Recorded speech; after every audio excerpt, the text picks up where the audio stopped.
Good evening to all extracurricular group members. Good evening, teachers and colleagues. First of all, I thank Jyoti Nanan sir and this extracurricular group for giving me an opportunity to speak on this forum. And thank you, Kishore sir, for those kind words of introduction. I also thank Dr. N. Gopalakrishnan sir for being here. I thank Dr. Edwin sir, who has been a constant support for me all these years. So with that introduction, I go into the topic which we most commonly see. We see a lot of cirrhotic patients in our ICU, and we see different varieties of different profile of and different causes of AKI in those patients. I'll be dealing with very simple cases so that we get an idea of it. So basically, we know AKI. This represents a critical complication in patients with liver cirrhosis. There is a sudden decline in GFR. There is abrupt disruption of extracellular fluid balance. There is acid-base disturbance. There is impaired excretion of nitrogenous waste. And it is found that around 20 to 50% is the prevalence of AKI in cirrhotic patients who are hospitalized. And the three major etiologies which are found in cirrhosis are prerenal AKI, hepatorenal syndrome, and acute tubular necrosis. So we need to just know about all these baseline definitions so that we get a more idea of it. One is, what is baseline creatinine? So any value of serum creatinine which is obtained in the past 3 months, and value with more in patients with more than one value, the serum creatinine which is closest to hospital admission. If there is no previous serum creatinine, the value on admission should be used as the baseline creatinine. And the definition of AKI, it is the same as the KDIGO definition. That is, there is increase in serum creatinine more than 0.3 within 48 hours, or more than 50% rise from baseline. And the staging is KDIGO stage 1, stage 2, stage 3. The same thing which applies to KDIGO also applies here in cirrhosis. Progression, when the progression of AKI occurs at a higher stage or there is need for renal replacement therapy, we tell it has progressed. When the regression of AKI to a lower stage, then we tell AKI has regressed. When we tell there is no response, there is no regression of AKI. What is partial response? When the AKI regresses to a stage with a serum creatinine, but the response is like it is more than 0.3 milligram per deciliter above the baseline. And what is complete response? That means the serum creatinine settles to a value within 0.3 of the baseline value. So with that, I go into the first case. So this is a straightforward case. Here we have a 42-year-old man with non-clinical cirrhosis with progressive fatigue over 2 weeks. He has history of reduced oral intake along with diarrhea. And his medications include furosemide, spironolactone, carvedilol, lactulose, aspirin. And on clinical examination, his pulse, he is found to have tachycardia, BP is borderline around 96-60. Clinically, he has a dry mucous membrane, no peripheral edema, his JVP is not distended, abdomen is soft, non-tender. And here we see it's a compensated cirrhosis in this patient. And the serum creatinine is 2.5, baseline of 0.8, blood urine nitrogen of 50, sodium 140, potassium 4.3. The urine analysis is bland and the urine sodium is less than 10. So it's a very straightforward case. So what will be a next management step? Administer IV antibiotics. There's no evidence of any infection other than diarrhea in this case, so no need of antibiotics. So next is initiate albumin and terlipressin, but we see the patient is clinically volume depleted. So, administer midodrine plus octreotide. So all these 3 and 4 are usually in the treatment of HRS. So what would be the ideal first step would be to withhold the diuretics, provide IV fluid resuscitation, preferably with colloids, preferably albumin can be done, and to watch whether the prerenal AKI resolves or not. So this is a straightforward case which we see very commonly in our ICUs. So secondly, I'm going to another case. Here we have a 40-year-old man. Here's a decompensated cirrhosis. There is recent hematemesis, and it is secondary to variceal bleeding, and the patient is in hemorrhagic shock. His vitals, his BP is 80-50. He has tachycardia and he is oliguric with an output of 10 ml per hour. And there is evidence of hepatic decompensation in the form of jaundice. He has evidence of CLD in the form of spironolactone, 10 ascites. And laboratory evaluation shows hemoglobin of 6.6. He has hyponatremia. His potassium is 5.4. His creatinine is 3.0. Baseline is only 0.8. And his blood urine nitrogen is 85. Total bilirubin is 10. RBC casts are present and there is no proteinuria. His urine sodium is towards the lower side and urine creatinine is 80. So what is the most likely etiology in this case? Here, acute interstitial nephritis is unlikely. There's no history of any recent drug exposure or fluoroquinolone, and the urine sediment does not show any leukocytes or anything else. So, acute interstitial nephritis, we won't entertain now. Hepatorenal syndrome. The major diagnostic criteria for hepatorenal syndrome is there should be absence of shock. So here patient is having shock, so we'll rule out this hepatorenal syndrome. Pre-renal, already patient is volume depleted and patient. So in this condition, we consider the diagnosis of ischemic acute tubular injury. But why I took this case is I want to highlight one thing. So here the urine sodium is 20 and the urine creatinine is 20. So we calculate the fractional excretion of sodium in this case. So we know in normal scenarios we use the fractional excretion of sodium or FeNA for differentiating pre-renal versus acute tubular injury. So usually in pre-renal the FeNA will be less than 1, but in acute tubular injury, because the sodium cannot be retained by the tubules, the FeNA will be more than 1. So here in this case when we calculate the FeNA, it is only 0.6, which is below the traditional 1% threshold, suggesting pre-renal etiology. So why FeNA misleads in cirrhosis? This is because cirrhosis is already a sodium avid condition. That is because there is activation of renin-angiotensin-aldosterone system, there is sympathetic nervous system activation, so there is already sodium avid condition. So even in the presence of acute tubular injury, the FeNA remains persistently low in established ATN in the setting of cirrhosis. So just in brief about the pathophysiology, what happens as the interplay between the liver and kidney happens. So, as cirrhosis gets advanced, there is fibrosis and distortion of the architecture of the liver. There is intrahepatic vascular resistance increases. So, this is followed by portal hypertension and there is release of vasodilators. So, this is the primary step which initiates all the renal events. Vasodilators like nitric oxide. So, due to the release of vasodilators, there will be splanchnic and systemic vasodilatation. So, this is the central step in the pathogenesis.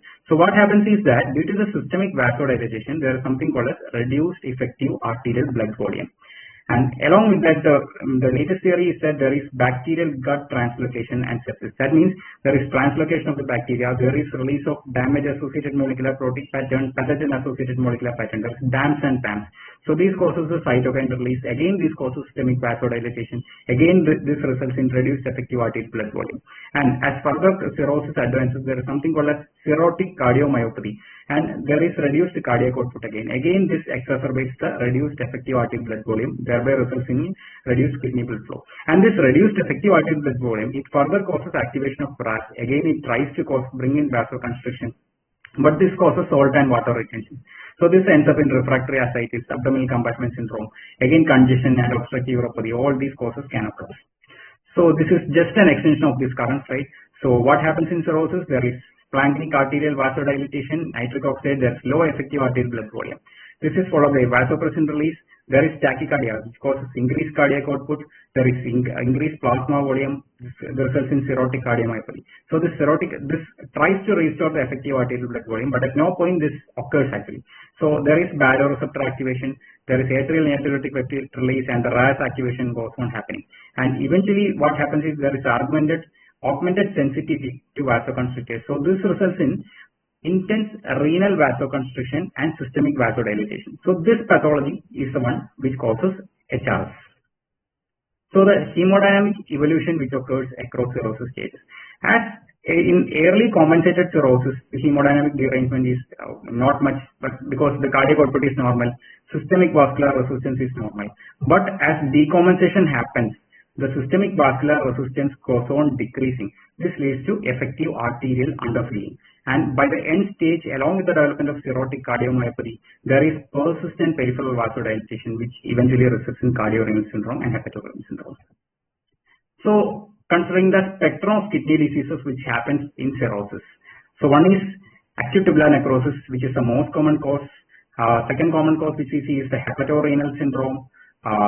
Abdominal compartment syndrome, which is due to renal dysfunction from elevated intra-abdominal pressures. IgA nephropathy, which is due to defective IgA glycosylation, and cardiorenal syndrome. These are some of the common scenarios which we see. And just a slide about distinguishing how we distinguish the major causes of AKI. One is pre-renal, ATN, and HRS. So what I want to focus here is mostly we want to give a trial of albumin, and if like volume expansion. Once the trial of volume expansion it works, it is usually pre-renal AKI.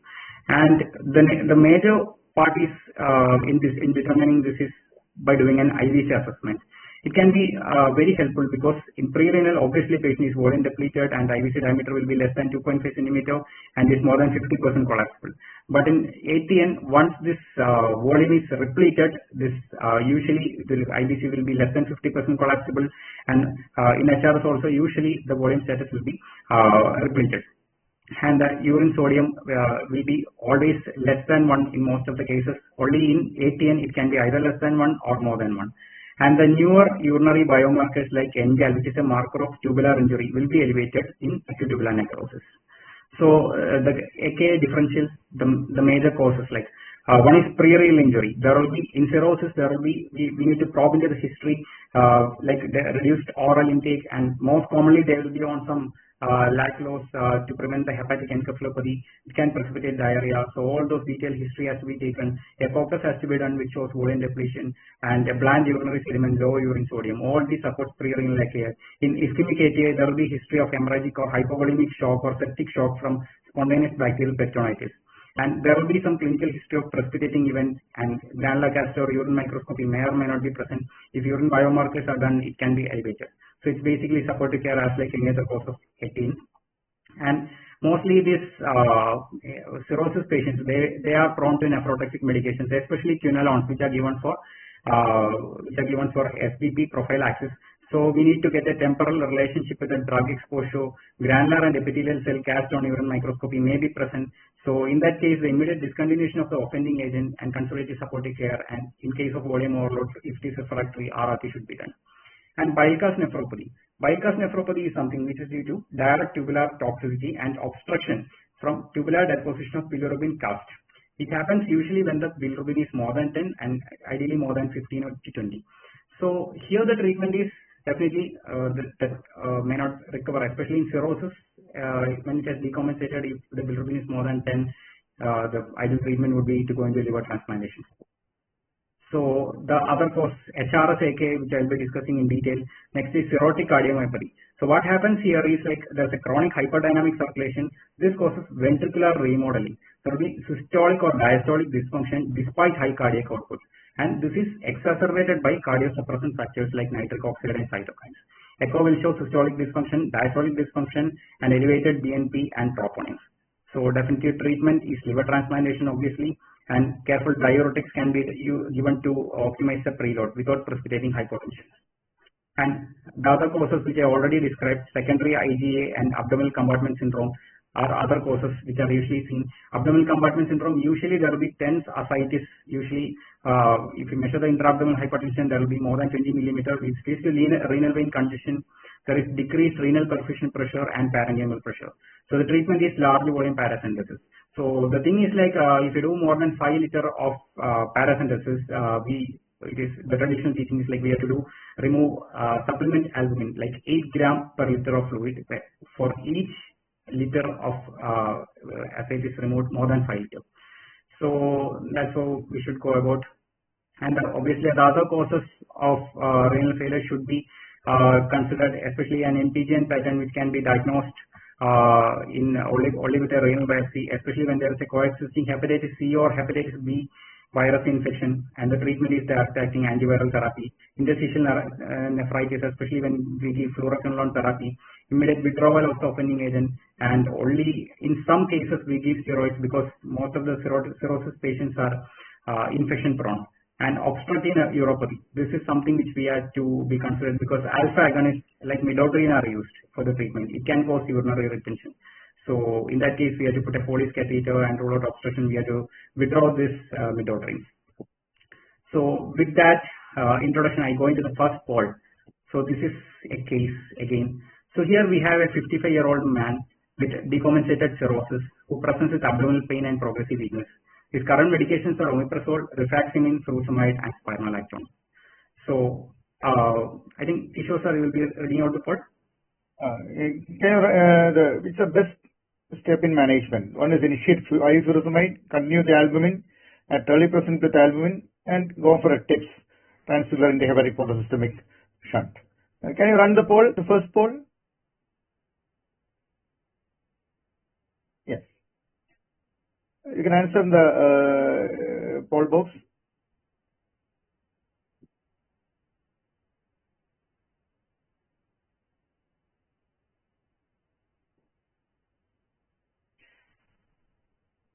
Can you give the poll results?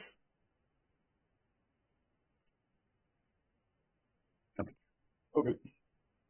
Yeah. Number of people have answered initiate vasoconstrictor therapy along with albumin. So most of the people have answered it rightly only. Some people have gone with continue albumin.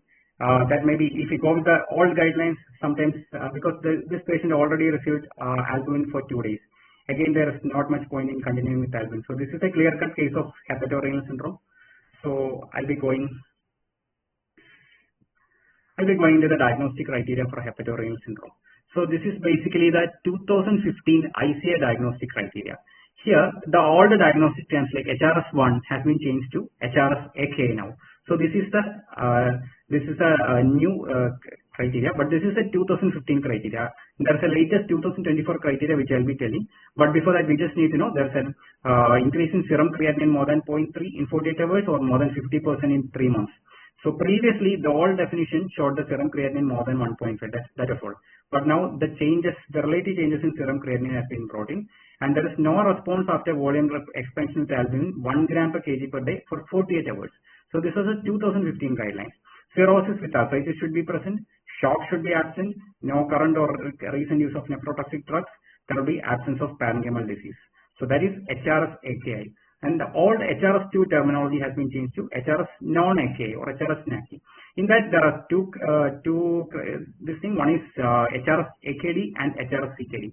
That means when the increase in serum creatinine is there, which is less than 50% in 3 months, and the EGFR is less than 60 over a period of 3 months. In less than 3 months, there is no obvious cause of kidney disease, and there is cirrhosis ascites, then it is HRS-AKD, and it is HRS-CKD if the EGFR is less than 60 with no other cause of kidney disease and cirrhosis ascites for more than 3 months. So this was the 2015 guidelines, and this is the 2024 ADQI ICA guideline update. Here, the main thing is that the main change which they brought about from 2015 is that there is lack of improvement in serum creatinine within 24 hours post volume resuscitation. So in the previous guideline, it was 48 hours, and so what they understood is that as we go on years, we understood that we should not wait for much before initiating a systemic vasoconstrictor therapy. So give albumin for maximum 24 hours, and if no response, go for vasoconstrictor therapy. So the risk factors for HRS-AKI will be just dealing in brief. So the predisposing factors.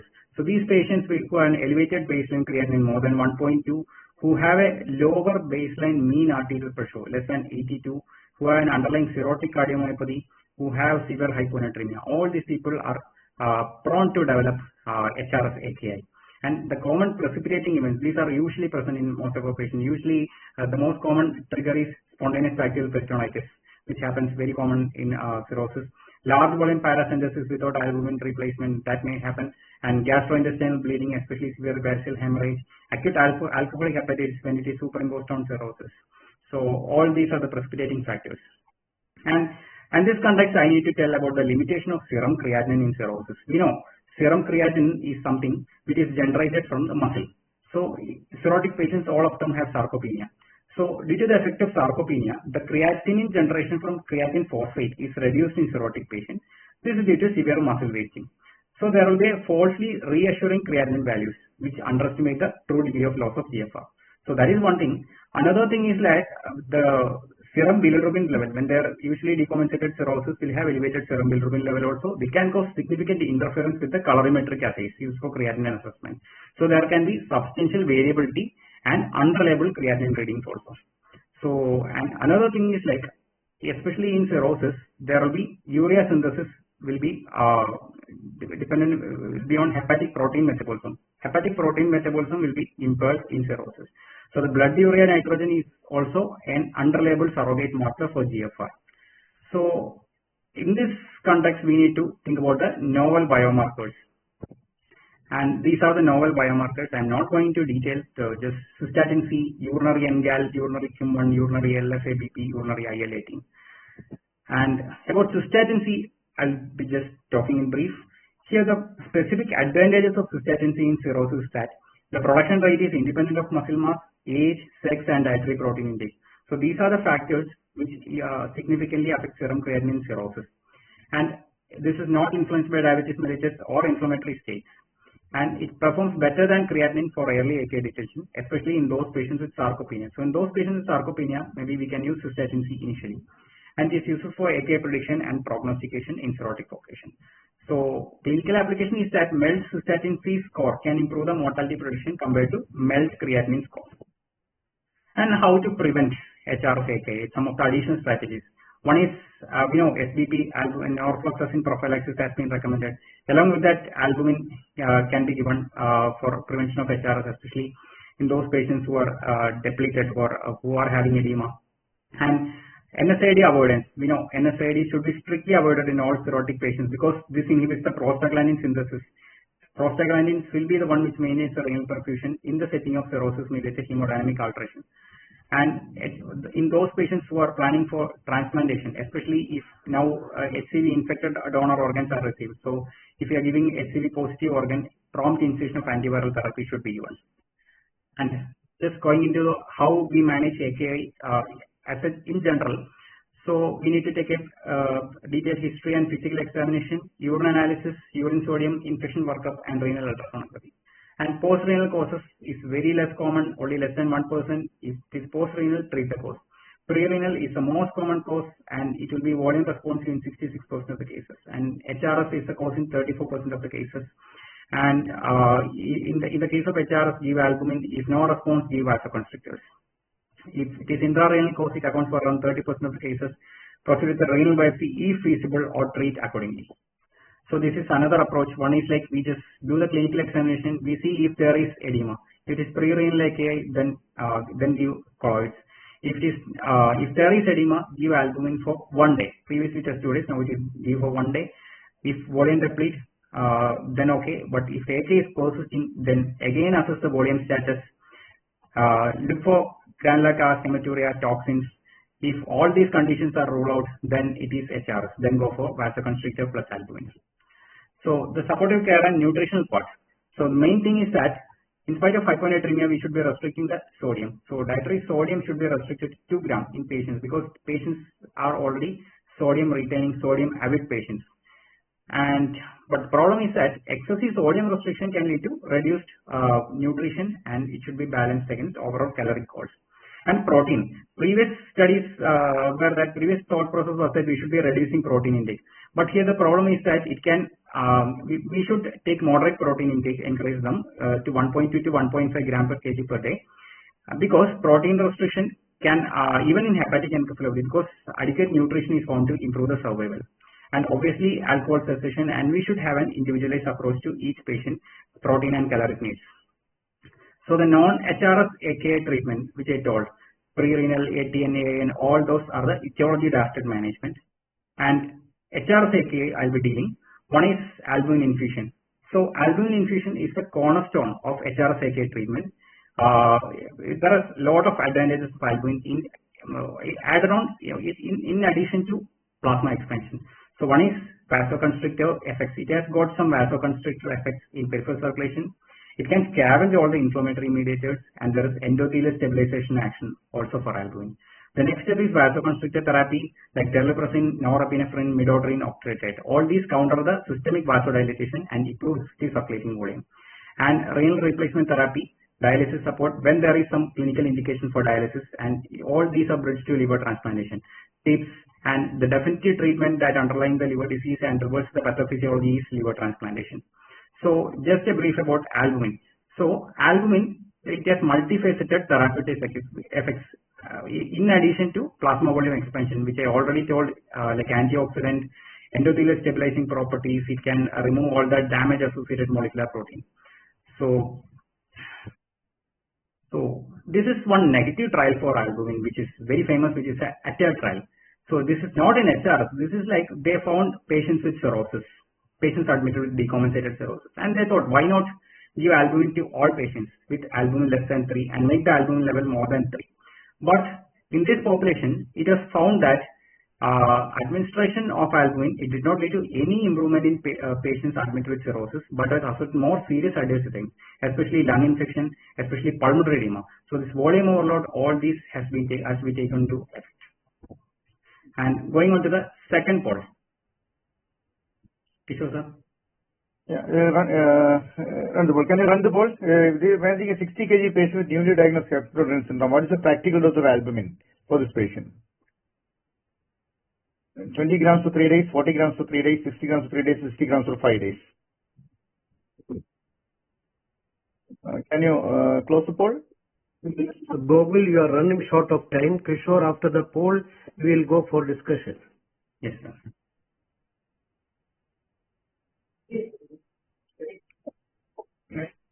It's a divided house here.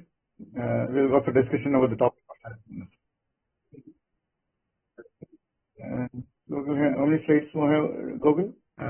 Some 67 slides are there. We will stop the presentation now and go for discussion. Kishore, please go ahead. Yeah. Gokul has already dealt with the cause of AKI and pathophysiology and the role of FENA, HRF AKI and its clinical features. So we'll go for discussion. Gokul, sir?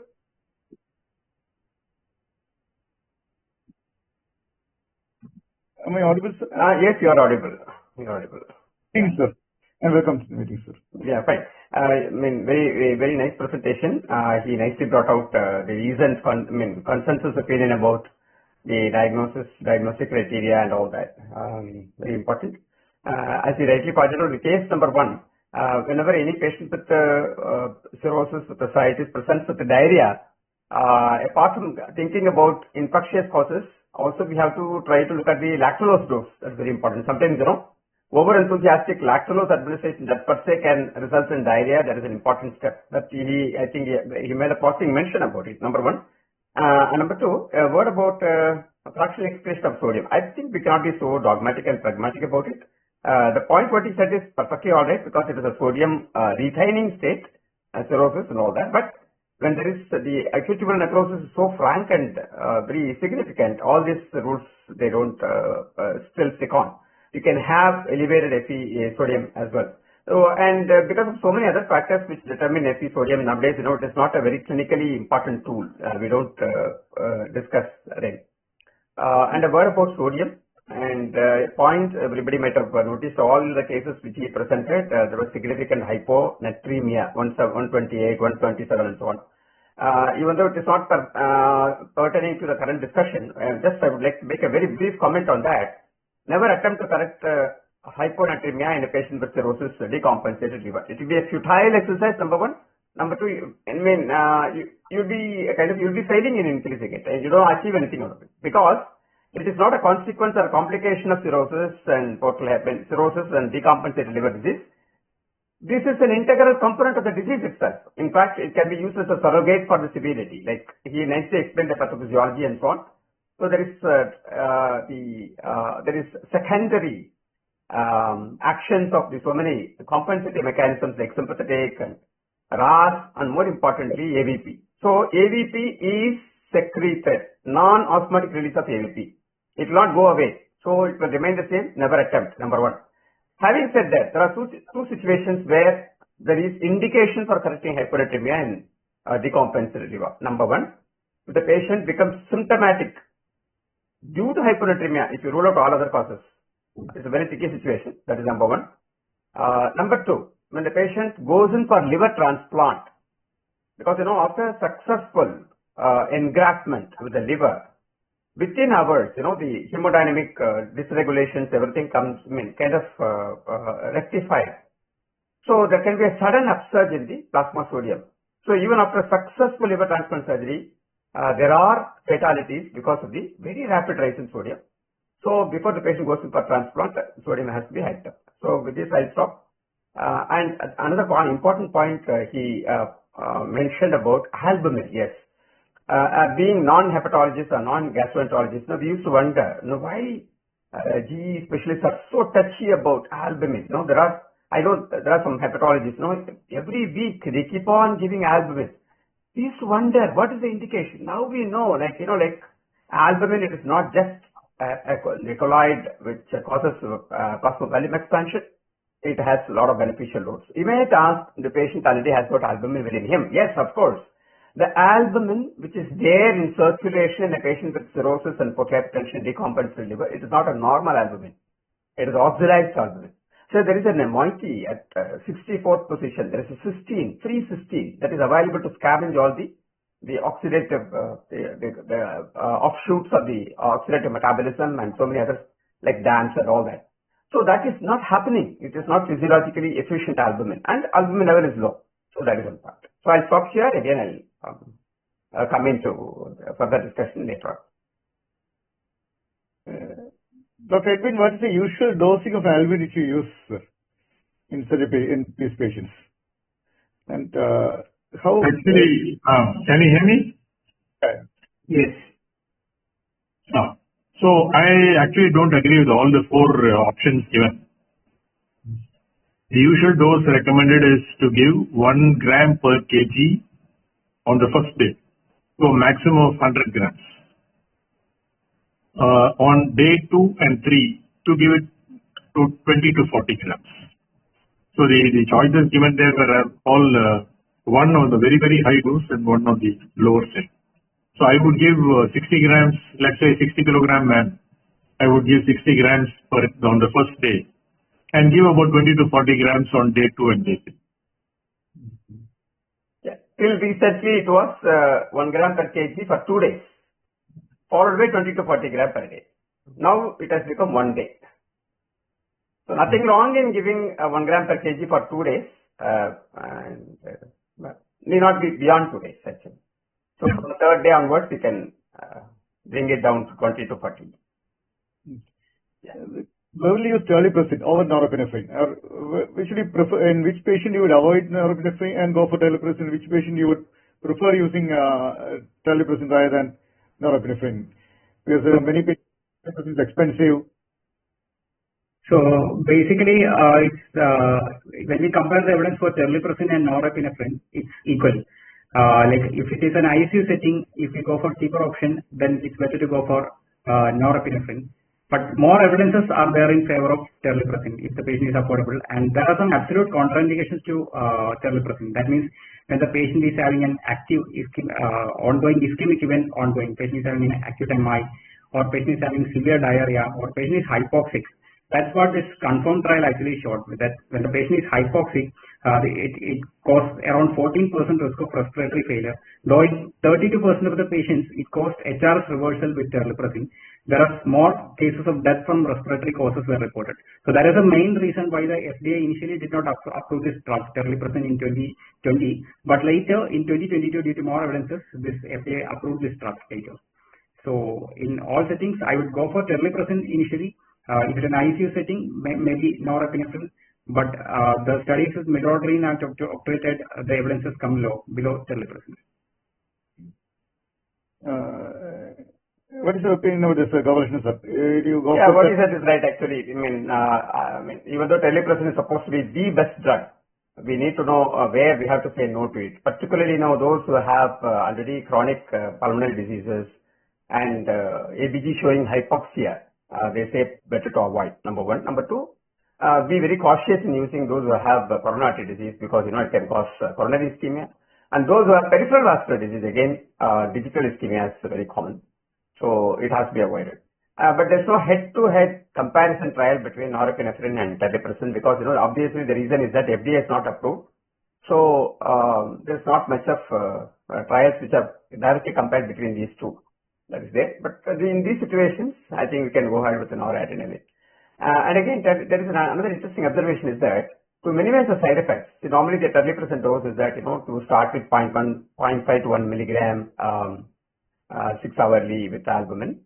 And then within 48 hours or so, if the serum creatinine does not come down by 30%, you can hike it up to the 2 milligram 6 hourly. So it turns out to be very high dose. That is one observation. Instead of giving such a high dose, as boluses, intermittent bolus, if you give terlipressin as a continuous intravenous infusion, without exceeding the dose per day of 3 to 4 milligram per day, the same effect has been achieved. But unfortunately, there are not many trials on this. So this is a very one of the recent trials which have tried this. So this is very valid. You can minimize the dose of terlipressin as well as you can achieve the same effect. That's one thing. And we can't underestimate the beneficial impact of norepinephrine. With norepinephrine, we have much more experience because, every ICU uses norepinephrine quite often in so many other situations as well. So that also helps. Only thing is that, this is an important area where you can have a kind of an RCT in two groups with comparable parameters and determinants, and then we can think of it. Yeah. Okay. One of the lot of questions have come in, like one is the option is many of these patients, despite all our treatment, will go on for renal failure and continue to respond to toliprism or in the worst circumstances.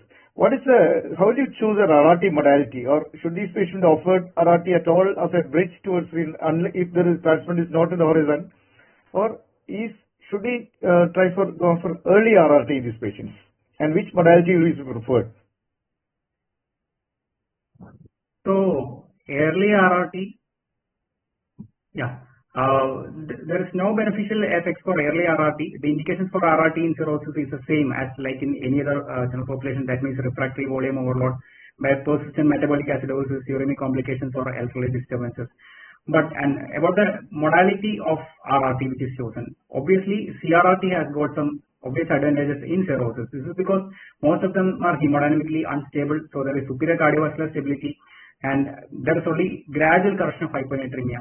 So the risk of osmotic demyelination will be less, and there is less fluctuation in intracranial pressure. This happens because most of the patients will have in acute liver failure will have cerebral edema, and the fluid removal can also be better controlled in those patients with refractory ascites. There is improved clearance of inflammatory mediators and ammonia. So CRRT obviously has got advantages in hemodynamically unstable cirrhotic patients. But if it is a stable cirrhotic patient, maybe intermittent hemodialysis will help. And in the hemodynamic patients who fall in the medium range, slow low efficiency dialysis can be given. So agree. Yeah, agree. Actually, early initiation of dialysis, any form of renal replacement therapy has not been proved to be of any value. In fact, the longer the person is on dialysis, it indicates that the damages occur beyond HRS. The longer dependency on RRT, that itself is a negative factor. And again, the infectious complications and other things are there, and putting the patient into hemodynamic instability, the chances for intradialytic hypotension, all these things will worsen the situation. So unless we are pushed to the wall, I think better we not preemptively go for renal replacement therapy. That is the current opinion. Okay, sir. Thanks. So there is another discussion on whether these patients with liver failure and hyperammonemia, where there is no significant AKI, will they benefit from SLED or CRRT? Because ammonia is elegantly removed by dialysis. Is the clinical benefit, is it questionable? Ammonia alone is not the only parameter. That's not the only mediator of injury. It is so complex, particularly HRS is so complex. Ammonia, of course, it is an indicator of the severity of the situation and so on, but that alone, removing ammonia alone, I don't think that will change the prognosis. No. Thank you, sir. So these patients actually should these what is the outcome? These patients should usually go on for transplant is the only outcome for these patients, and how do they behave? Those who experience in liver transplant post-dialysis, how do they behave pre and post-transplant? How do you decide whether to go for a dual kidney liver transplant or have a liver transplant alone? So, shall I speak on it, sir? Yeah, please. I think you may have your slides. You can project that slide. Yeah, that's for the benefit of the post-dialysis. Now there are very clear-cut indications for combined simultaneous kidney liver transplant. There are very clear-cut indications. Please project that slide for the benefit of all the post-dialysis. Yes, sir. This is a slide. So, if it is a CKD stage 1, stage 2, or stage 3, that means the EGFR is more than 40, then in that case go for a liver transplant alone. But if it is an AKI who is dialysis dependent for less than 6 weeks, then also go for liver transplant alone. But after liver transplant, we consider an early kidney transplant if there is non-recovery of renal function and there is dialysis duration goes more than 3 months And in some cases, patient may not be that much fit enough for simultaneous kidney transplant because of the high risk of kidney transplant at the time of liver transplant. So in these cases, go for liver transplant alone, but in other cases, go for simultaneous liver kidney transplant. That is when it is a CKD stage 3B with GFR less than 40 for more than 3 months, and there is more than 30% IFTA on renal biopsy. And if it is an AKI who is dialysis dependent for more than 6 weeks, then in that case also go for simultaneous liver kidney transplant. So how is the outcome for these patients? Any outcome studies are there after transplant? Yes.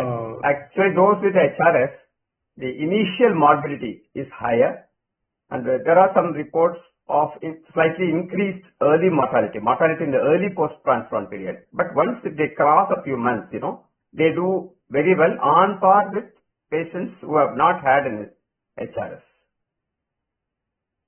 Data shows 65% survival at 10 years post liver transplant.